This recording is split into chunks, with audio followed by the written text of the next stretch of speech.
Viral di media sosial hilangnya helm pengunjung Taman Olahraga Megang pada awal Maret kemarin, membuat masyarakat meragukan tingkat keamanan taman olahraga tersebut. Hal ini menjadi PR bagi pihak TOM, terutama dalam meningkatkan keamanan dan kenyamanan bagi pengunjung.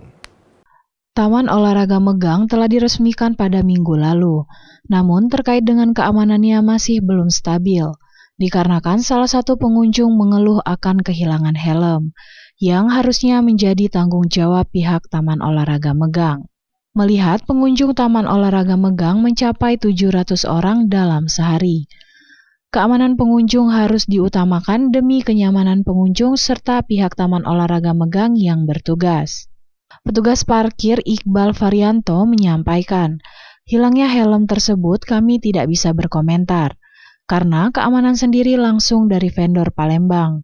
Dan kami hanya menjaga sepeda motor, sementara untuk helm tanggung jawab masing-masing. Sih sebenarnya aku udah berhak komen ya kan, tapi ini kan sudah ada vendor dari Palembang langsung ya kan, itu bisa dari parkir ya kan, masalah kehilangan helm itu kan sudah ada tuh di karcis bahwasanya helm itu tanggung jawab masing-masing, kami ngejaga motor, cuma itu.